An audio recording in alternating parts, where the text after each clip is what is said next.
Well, for more now from the Russian capital, I'm joined by Alan Moore, who's an expert on all things Russian sports. Alan, Russia's already spent vast amounts of money on this World Cup. They're likely to spend a lot more, not to mention all the delays as well in terms of the infrastructure. How ready is Russia to host the World Cup? Well, right now it's pretty much ready to hold the Confederations Cup, which is starting this weekend. For the World Cup, it will take a little bit more spit and polish. However, the country is on track, especially in terms of the transportation infrastructure. The stadiums, of course, have to be finished off in a couple of cities, like in Saransk, for example. But overall, things are at least looking well and looking up a little bit as well.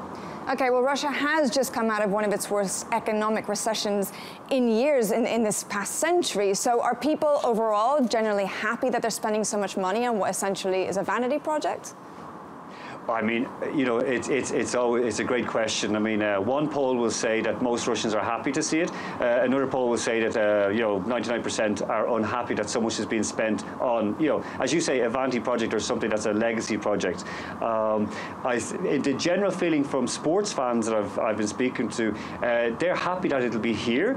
They're happy that they'll see some very good football. They're just not happy that they'll have to see the Russian national team not perform very well. Now, in recent years, quite a number of Russian clubs have been sanctioned by UEFA because of racist incidents. So what are authorities doing to try and tackle this, to try to combat this, so that there aren't so much incidents? In general, there is a problem with racism in Russian football stadia, and there is an issue with discrimination as well from certain small minorities of fans. However, this has been really made a major issue for us to try and fight here, and luckily the Russian Football Union have appointed an inspector to combat racism and discrimination in football stadia, and that's Alexis Smirtin, who's the ex-Chelsea Premier League winner and Russian national team captain, and partnering with the Russian Footballers Union, they have set out a very strong program to try and educate people, to try and tell people that, look, what might be funny in your head comes out terribly. So they are educating from grassroots up, from children in schools all the way to football fans. One major initiative, which is groundbreaking here within the world of football, is that there will be independent supporter observers going to every Russian Premier League game next year. This is very, very important because very often things are said in stadia, banners are hung and things are shouted, but not reported because people think someone else will do that job. Now we're looking for people in the stadia to take responsibility. It will clean up a lot by the end of the coming season in 2018. It will make going to football in Russia a lot nicer.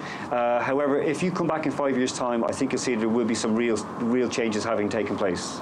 Okay, well, let's move on to another issue, hooliganism. We saw what happened at the Euros in France last year, and many fear that there'll be a repeat of that brutal violence. So what has the reaction been over there in Russia to all of this? So the Russian government has taken a very hard line. Many people who are arrested and deported from France have been imprisoned or are awaiting trial. 196 known hooligans have been banned from football stadia. And additionally, the Russian police and security apparatus will really clamp down on it. Okay, well, let's talk about something a little bit more positive, hopefully. I mean, this is the first time that Russia or even Eastern Europe is going to be hosting an event as big as this, the World Cup. What does that mean for football in the country, especially for young players that are developing there? Even though that the World Cup will give a little bit of a boost for a lot of people and people will take more interest in it, the groundwork is being laid by the Russian Football Union finally after about 20 years of letting things slide away. So things are developing. Hopefully more children will start kicking a football. However, when it gets very, very cold and snowy and icy outside, it's not easy to play football, so they'll play ice hockey instead. Great. Well, Alan, thank you very much. It's been a pleasure.